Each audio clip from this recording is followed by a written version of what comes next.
What's going on, guys? We're back for a different type video today.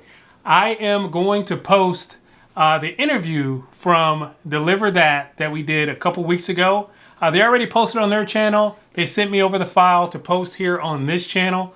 If you've already watched it, I appreciate it if you click through it and watch it again. That'd be great. If you haven't watched it because you didn't see it over there, please feel free to watch this one. It's pretty neat. It shows a little insight into why I do the things that I do, why I love this gig workspace. It's just pretty interesting. He asked some pretty good questions. So, yeah, without further ado, here it is. Peace. Welcome back to the Deliver That platform, folks. I'm your host, Ben Alcar. Thank you for consuming the content morning, afternoon, and evening. We appreciate it. As always, if you could, hit that subscribe button down below. That's going to help us out more than you could ever know. I have an amazing driver spotlight to bring to you folks today. I have a driver who joined the platform fairly recently in September of 2023. Since that time, he has taken 100 total deliveries, delivered $25,000 worth of food, and driven over 500 miles on the platform. Outside of the gig economy, he is a professional poker player, and you may know him from his YouTube channel, The Nola Grind, where he has over 4,100 subscribers at this moment in time, where he showcases deliveries from all food platforms, Uber Eats, Grubhub, DoorDash, and DeliverThat. Welcome to the spotlight, David, the Nola Grind.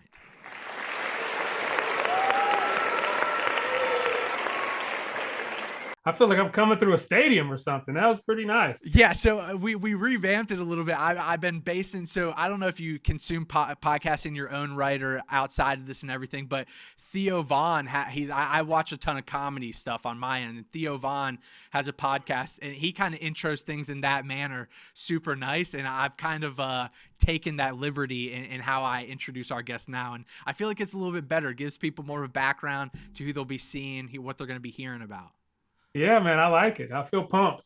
Yeah, I'm ready to go. I'm ready to go. This is great. You look great. Love the video quality, the audio quality on your end. We talked, I introed the content creator side of things. We'll get into that aspect here down the line. But obviously, we're here to talk about all things gig economy, deliver that. Food delivery. So I want to start out there and introduce you to that realm and how you get into that world. So gig economy, how'd you get started in it? How'd you first hear about it? Let's start there. Well, I mean, when I started in the gig space, it was in the end of 2018. So I'm almost 6 years now in the game of gig world, which is insane. Because how it started, I was just basically needing to get out. This office space is where I am most of my time working. People might know I play online poker for a living. I've been doing it now for 16 years. So when I'm home, when I'm here, this is all I do. So I needed an escape to talk to people and to, that kind of thing. Gig work was just the perfect thing for me. I can get out. I could, talk to people and get right back to the house and continue my day. So poker is very isolating in that way. So you don't get to mingle with people. Your goal is to take their money. So you're not chatting it up. You're just playing. You know what I mean? So the gig world really, I feel like it helped me in a lot of ways mentally. So that's why I went ahead and started doing it, and I love it. I absolutely love it. I will always do some part of it. That's for sure. Hell yeah, and you've had an amazing career within this industry, as far as I can tell, since you've indebted yourself to it. Is that kind of what drew you to the gig economy? I know you kind of said that in the opening statement there, but the scheduling, the convenience factor, what drew you to this side of things? 100%. You can pick whatever you want to log on, right? So uh, if I had like I was in management before this, but doing management and also poker. When tournaments came up, it's hard to you're missing tournaments to be there because you need to be there. You know what I mean? So that 40 hours a week job just wasn't for me as far as because the bulk of my money is poker. It always will be. I mean, it's just what I'm good at. It's what I do. Uh, but I mean, I have my degrees, but I always stick to poker because this is what I do. So the scheduling is the huge part, obviously, for a lot of people. And scheduling was a big part for me. So now I'm able to get out 10, 12, sometimes 15 hours a week. That doesn't sound like much, but I do pretty well in that short period of time. I really do. So Hell yeah, hell yeah, yeah. And so over the course of 5 months, you and I were talking through text off camera a little bit. You hit that 100 delivery mark. I know that was a big thing for you, being able to qualify for that elite tier on our platform specifically. But $25,000 worth of food, 540 miles driven. How's that feel to hear those numbers from your perspective? kind of crazy. That's insane. $20,000 worth. That's insane. It really is. Because it doesn't seem like that long ago, right? Like I was, I had signed up for DeliverThat quite a while ago, and then it just kind of got lost. Like when I was, doing the other stuff, I'm like, it's time to branch out. Things are slowing down. I think like what a lot of people don't understand to do is to pivot, right? So you're stuck on one kind of app, and you're only doing that one kind of app, and the app gets slow, right? So people, it's easy for people to say, "Oh, it's so slow, it's so slow." I haven't seen a slowdown. I haven't because I just pivot between whatever I want to do for that particular time when it's busy. Like right now, I actually had to turn. This is the first time I ever toggled off DeliverThat. I had to toggle it off because right now it's Mardi Gras season here in New Orleans, and it's just going off like crazy. But I know where those deliveries are, and I'm not doing it. It's just so many like parades and things like that happening. So I had to toggle it off. I'm gonna toggle it back on next week. But right now, this is the first time I ever toggled it off. That's how many orders are coming through. So for people to say that if things are slow, you need to try other apps in your area. It's just what it is. Yeah, the multi-apping of things is always an interesting conversation to kind of lead into and discuss on our end, because as a catering platform, delivery platform, things of that nature, we're well aware how things operate for the drivers, right? We understand our deliveries are happening in a very niche space of time, typically that 10 a.m. to 1 p.m. area. We have some breakfast, have some dinner, but that's our mainstay piece of our property in this industry right now. So we know drivers are having to rely on these other platforms. And what has that been like for you on your end? You have mentioned on your channel Uber Eats, DoorDash, Grubhub, things of that nature. How has operating on those platforms been for you as well? Um, Other things have gotten slower. It really has. The platforms have gotten slower, but because I've always only worked 10 to 1. That's always been my schedule for the past 6 years. So it was perfect for me for these the catering app. It's just absolutely perfect.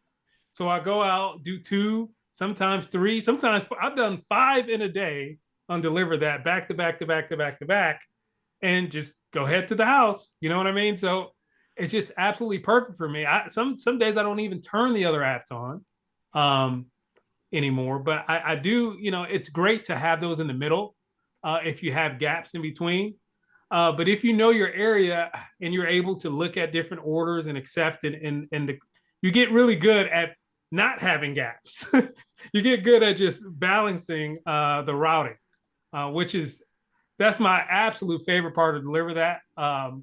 Talking to those guys in the routing who does the routing, and they're starting to understand like, hey, if I say I can do this and this, I can do it because I've done it so long that I know the area and what to expect as far as traffic. So at the beginning, it was like, I don't know. And then now it's like, okay, I think you might be able to handle these. So, I mean, now they're giving me a little bit of more liberty to take those 3 in a row that looks a little dicey, but I can get it done. Yeah, yeah. The routing side of things is always intriguing as well. And you mentioned how you're not delivering right now because you know where these Mardi Gras deliveries are going. How much time do you spend when you're able to accept a delivery on our platform? How much time do you spend on your back end actually looking into that delivery in those details? What the payment is, what the gratuity is, where the drop off is, what that location's like. Do you spend a lot of time actually consuming that information and then either deciding to take that delivery or release it back to the rest of the fleet? Oh, 100%. Like it's about, I look at Google. That's my first thing. Boom. Look at the address, what kind of building it is, what time of day it's going. You just have to know these intricacies of your city, right? You have to know how busy that traffic is, especially if you're going to, if it's only one order, I guess you can sit out there all day. You know what I mean? But if you have multiple orders going stacking, you need to know how much time you have. You need to know your buildings. You need to be familiar with the people at the buildings. I talk to everyone. If you watch any of my videos, the managers at the locations when I'm picking up orders, they all know me when I come in. It's like, I can call ahead. There's several places, McAllister's, um, Spitali's. I can call ahead and say, hey, I may have to be about 10 minutes early on this. Can we have that ready? Yeah, David, we got you. So that's very important to have those kind of relationships if you're going to be stacking and doing multiple orders like that. It's just important. Um, you can go in there with the robotic mind and not have that service aspect, that customer service aspect, but that is my background. Speaking with people and making them feel comfortable. I mean, that's what it's. I think that's really huge for this kind of business. People, you go in for the deliveries and they just remember that. They remember you having that conversation with them because everybody else is just treating them as employees, but they remember you having that conversation. Yeah, the relationship aspect of things is so important and crucial to how well these deliveries can often go. And you mentioned a few restaurants you enjoy working with. I do appreciate that because that was kind of going to be my next line of discussion. And how important is that timeliness for you in those deliveries? Obviously, making sure that food is ready when you walk in that door, you can pack it up, get out the door. What are some important things for restaurants to be considering when operating on the catering side of things? Is it timing? Is it packaging? What would you say is most important in your world? Yeah, packaging. I believe packaging is underrated. I really do. People put it in bags, and it's easy for the restaurant, right, to just have bags.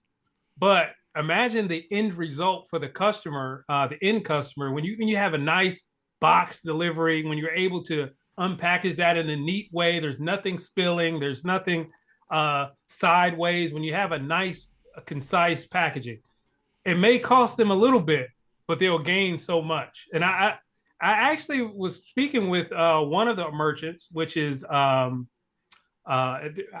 used to call them pigeon catering. I called them that for 6 years. They just told me that it's pigeon after 6 years. But anyways, it's called pigeon catering. They have a little French thing over here. Yeah. If you know the history of New Orleans, it's a lot of French. But anyways, pigeon catering. I was like, I love you guys. You guys are awesome. The packaging, it's a little rough because you have these big pans and it can be spilly, and you got beans and all this stuff. Guess what they have now? Boxes. They started with the boxes, and she was telling me about it. You like the boxes? I was like, yeah, dude, this was just yesterday, and it was great to see that they listened to that feedback, and now the end result of the customer is going to be much more satisfied. Of course, you have to be so careful with those beans and things and those without any box or something like that for support.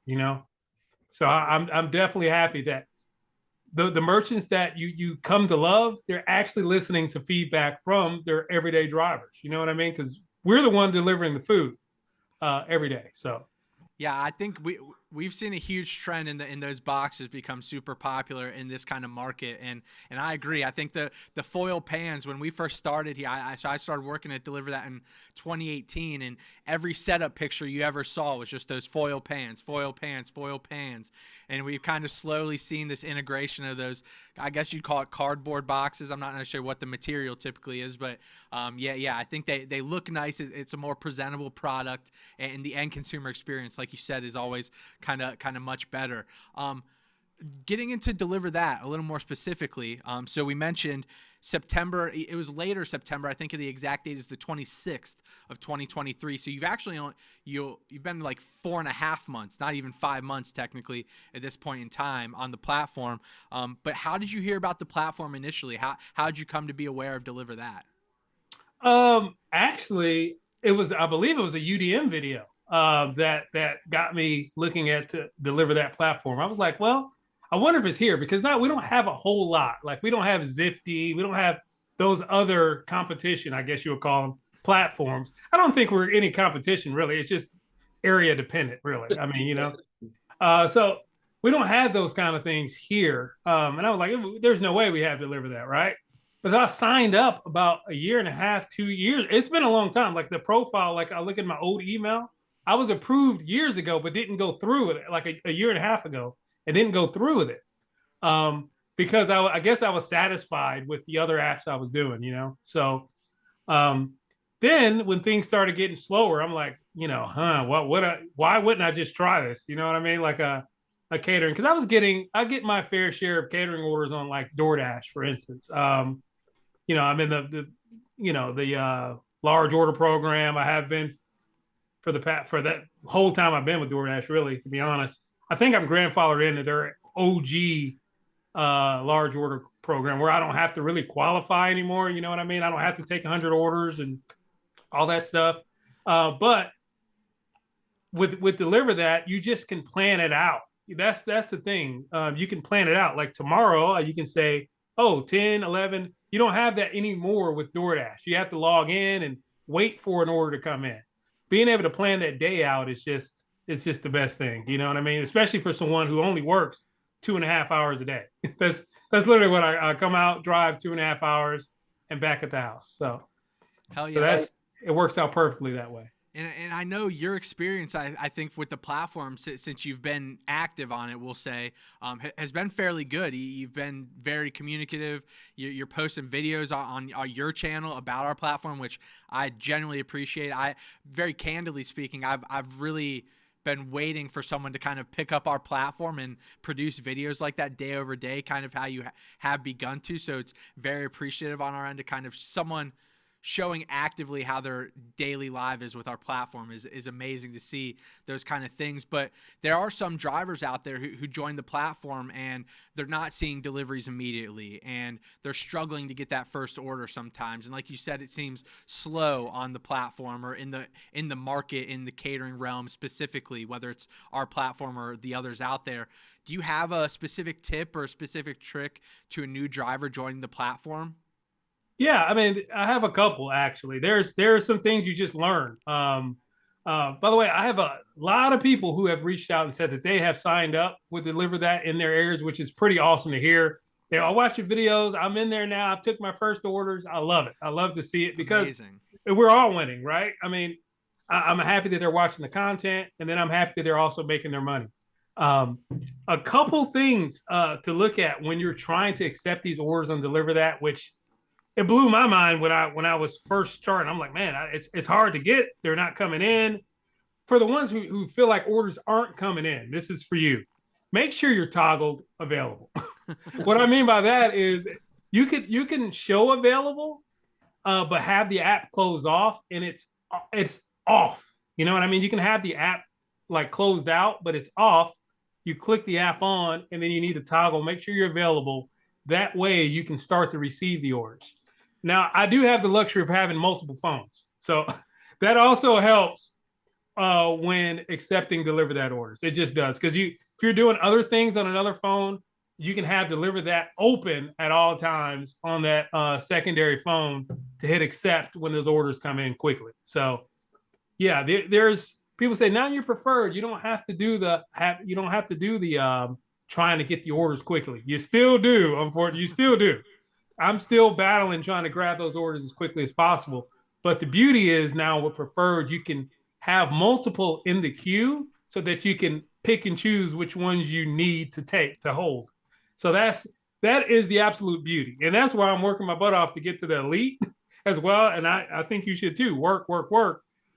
Because then I can see 48 hours ahead of time, right? And now I have more leeway as far as which ones I pick and choose. And my day and will be planned out and videos will be planned out. That kind of thing will be great. So, yeah, but definitely make sure you toggle on because that was the thing. I was kind of gray. Like right now, if you guys see, it's showing gray. I have it toggled off, but when I thought it was on, it was still gray.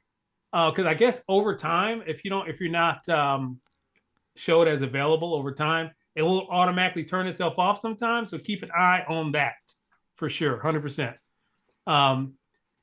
Just accept as quickly as possible. You do have a few minutes, even if it's within that 3-hour time frame for the delivery. You do have a few minutes to look over that order, and if it doesn't work for you, click it back. send it back out, but accept. You can't look at the order. That is, you can't look at the order before you accept. You need to hit the accept button and then do your analysis of the order.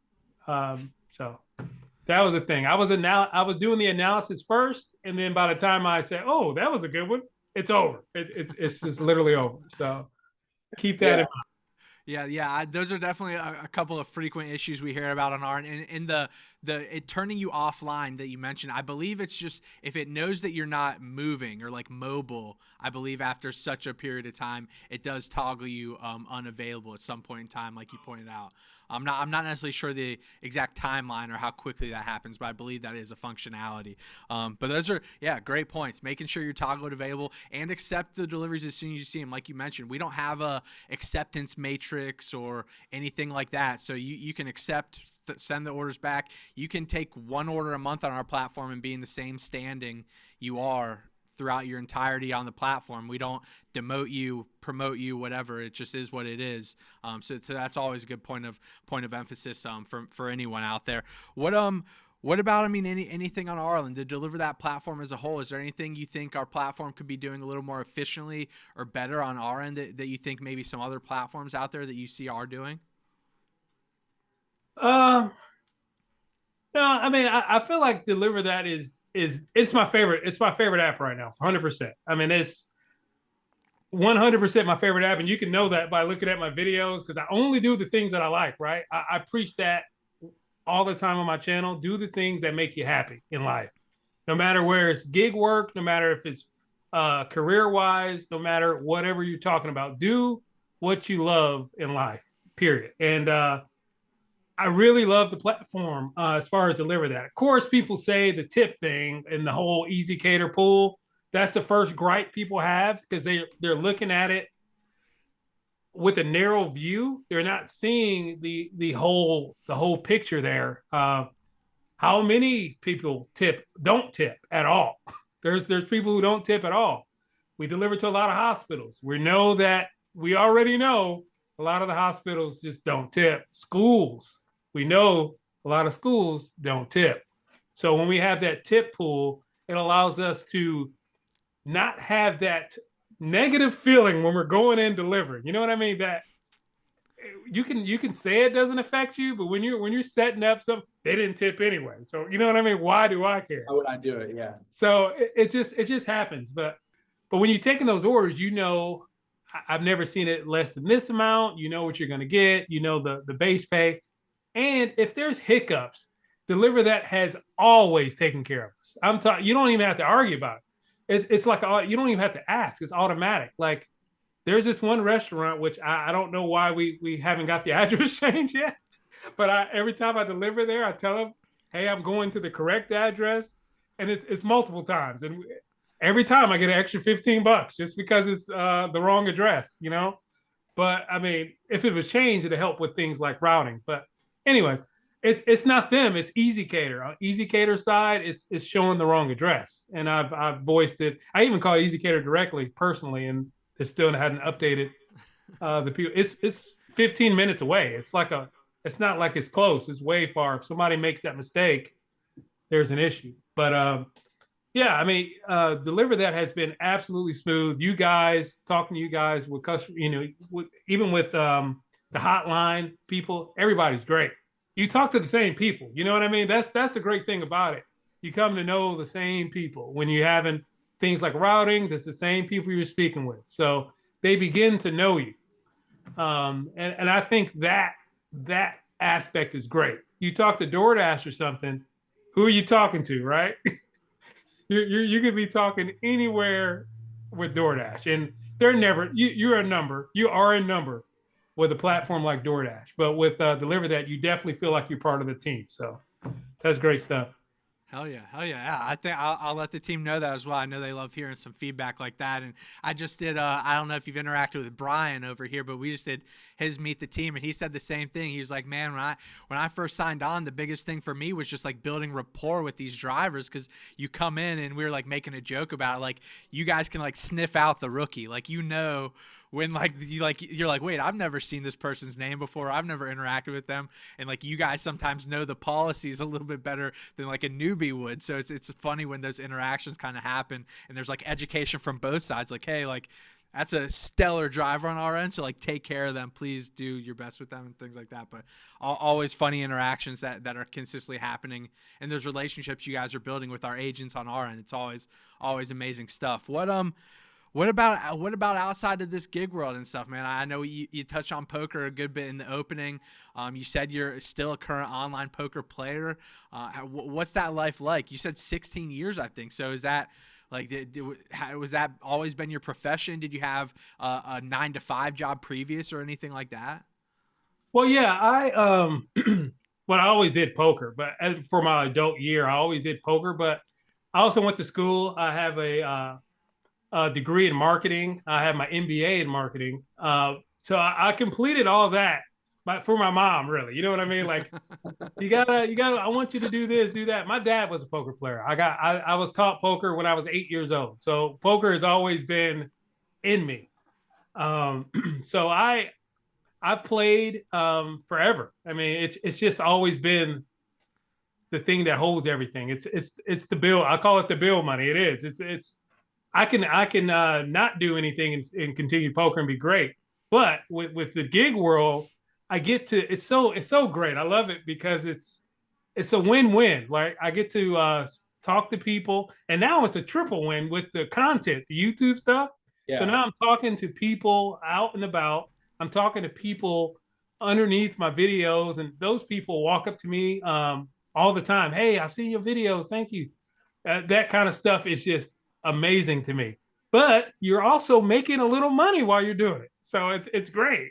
It's like a triple. It's you know what I mean. You got your out to eat money. You got all kinds of you have your extra money from making the videos and doing the gig work. So it really is, and it's all in this short period of time, 2.5 hours a day. Of course, it takes me about an hour and a half, 2 hours to edit every day, but you know what I mean. But 2.5 hours a day, it's great. I really feel like I will always do, and really no matter how far I get, how you know, as far as with poker and other careers, whatever I decide to do, businesses, flipping houses is something that wife and I look at too. No matter what we end up do, what we do, I will always find a way to do some gig work. I love it. It's just I'm the one of the ones who do it because they really do love it. You know what I mean? I know that's not everyone. People are doing it because they have to and they're forced to do that kind of thing. And don't think of it like that though. Think of it as something that you're really making a difference every time you drop off some food. Look at the people who like, what do you got? What you guys got? Those people are happy to see. You know what I mean? And that's the kind of stuff I love. So you don't get that in poker. so that feeling you don't have that. I'm just here playing. I play 15 tables at a time of poker. You don't get that kind of feeling. You know what I mean when you're dropping off food and making people happy. So that's why I started it, and that's why I will continue to do it. It's been a great 6 years with it. I love it. That's great. You say you play 15 tables at a time when you're playing online poker? Yes, sir. Yeah. That's wild. What you got? So we have there's a conference every year called Food on Demand in Vegas. I think it's a little later down the line here, coming up in April. Are you playing blackjack? What are you typically playing? I only play poker. I don't gamble at all. Oh, so that's like what, technically like Texas Hold'em, or like what do you call it? Yeah, Texas Hold'em, Omaha. Poker is its own game. It's a skill game where it's math, it's statistics, and all that. So there's with all that other stuff, I'm sure there is something you can learn, but I just learned poker so much, and it's just what I know. I study it every day. Still, you never know enough. That's what I love about it. You just never know enough. So it just evolves. So I love poker. I love this stuff, and it just works well in my day. I start my poker grind about 6 p.m. until about 2 a.m. Then I start this in the morning, and then I just rinse, repeat. rinse, repeat. Saturdays I take completely off. So That's crazy. That's a crazy schedule, 6 p.m. to 2 a.m. I guess I didn't realize, I feel like I sounded a little, not unintelligent, just uninformed. I never knew that poker was like its own thing. I thought that was like the general like basis of what card games were called, and then like everything fell under it. I didn't know poker was its own game. no, it's its own game. It's its own game. Think of it as like chess. I mean, that's what poker is. It's its own game. Chess, checkers, chess is the poker. Okay. Part of it. Yeah. Okay. What about so you talked about the content creation a little bit. I think you said you started, so 6 years in gig work, 2018. When did the content creation come about? Was that recent? How'd you get started? What was the like catalyst of it? You're like, hey, I should start producing this video content and showing people what I'm doing out here. I started February 1st of 2023. It's been just over a year. I just hit my 1 year mark with the content creation, which is absolutely insane. I never thought that I would continue to record. I was watching some channels such as Nova Dasher, which is now he's Nova Hustles now. Dashing with Dodo. She doesn't do it anymore. But those guys, those are positive speaking people in the platform. You know what I mean? Those were the videos that I watched. And it's weird. You're watching videos with something you do every day. I thought it was weird at first, but then I started like listening to the personalities of these people. You know what I mean? These are people delivering food like I'm delivering food, and they have an audience with them, like who really sits there and watch every video. So I'm like, what if I flicked on the camera? Let me try it. So I flicked on the camera one day, and I mean, I've never done any editing and anything like that. That background is not me. I've never done any editing and all that stuff until this channel, and and I got hooked. I got hooked on the process because I'm a very regimented person. So with the process of the recording, the putting it in the folders, the full editing, the whole process became like a ritual. You know what I mean? It's like my coffee in the morning. It's almost like I need it. You know what I mean, to continue. So when you get obsessed with the whole creation part of it, it doesn't seem like you're doing it anymore. So that's why I'm able to create so many videos. I mean, I'm over 300 and something videos in this just 1 year. So almost every day. I mean, I missed a few days here and there, but almost every day. I mean, when you're able to do that, you have to have some kind of schedule with it. You can't just willy-nilly record when you want, stop when you want. It's got to be hard for the ones like, say, like Nola, for instance, who records all day long, and now you have to edit sometime in the night. And my recording schedule and my editing schedule are exactly the same every day. You know, it doesn't change. I stopped. I'm in the house by 1 with driving. I'm done by 1, and I'm done editing by 3. The video is in the cloud, ready to be posted by 10 the next morning. Every day, it's just the same every day. So it's just when you have that routine, it makes it so much easier. And then you find things you like, hey, let's add a camera. I'm up to 4 cameras recording now, so I'm doing a 5th here soon. I want to do a camera on the car facing, like mounting on the top of the car facing, so I can see buildings when I pass. But that's the kind of things you keep adding on. That's just the kind of person I am, though. I want to try to do as good as I can with the content. So it's about beating your own self, your own last version of yourself. That's how I think about it. Yeah, that was, I was gonna ask that question, kind of what cameras and what angles you're working with, because obviously you got like the mobile camera, you got obviously your home office stuff you got here going on. I think you have something posted up probably in your car, like while you're in the car, like a little GoPro or something maybe. So what are you working with in that camera aspect? What do you got going on? Well, I use a Canon M50, which is a full frame camera in the car. Actually, it's a big camera in the car with an actual Rode microphone, a big one. That comes for good audio. But then I do have a GoPro, and I have a DJI Osmo Go Mobile, and a different GoPro. So I just have those set up. I Yeah. use my DJI when I'm picking up food and stuff. That's my chest one. It works best with the movement. I think better than GoPros even. Um, but for GoPros in the car, I feel like different angles works really well. So I have those set up in the car. But yeah, it probably will be another GoPro on the top because they do well in the element. So if it's raining and stuff like that, GoPros do a really good job of sealing off all ports and stuff like that. So Yeah, and then you'll be able to like time lapse like from your pickup to drop off, like time lapse all the buildings and stuff. Yeah, yeah, I like that. That sounds pretty cool.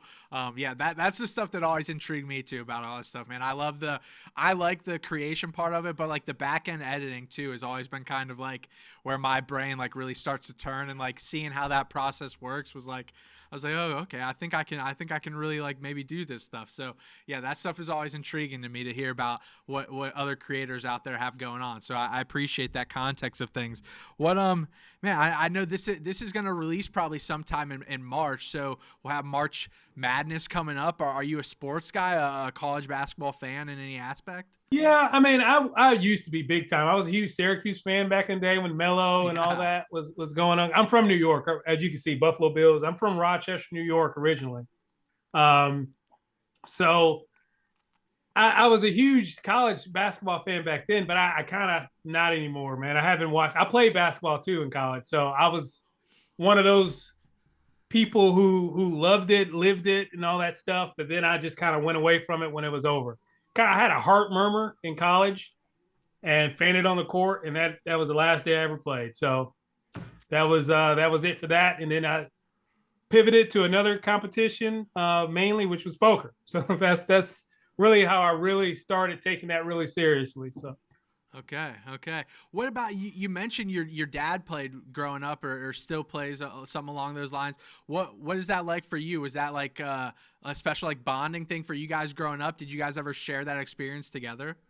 yeah, it was kind of bonding, but we were sneaking. You know what I mean? Like my mom really didn't want him showing me how to play. He's passed now. My mom's also passed. But what was great was towards the end of my mom's life, she understood. She saw how I approached the game was totally different than how he approached the game, from the gamble aspect Yeah. to the business aspect. But people don't understand that there's a couple different ways to play the game of poker, and I'm fully business minded. Hence, I mean, my background in business and the marketing and all that. So I think about it in a different way than most. Um, I don't do the gamble thing. I've never had a losing month. No poker player ever says that. I can say that I've never had a losing month. I only have done very well over these past 16 years, and it's because I'm very selective and do it in such a methodical way. I pick exact tournaments that I have spreadsheets and all. I know exactly my EV and all that in these tournaments. So and people ask, why don't you stream your poker and stuff like that? And that's pretty much why, because it's my money. You know what I mean? Like that's I would have to show What's all of what going I on? do and how Yeah. I've been successful all this time.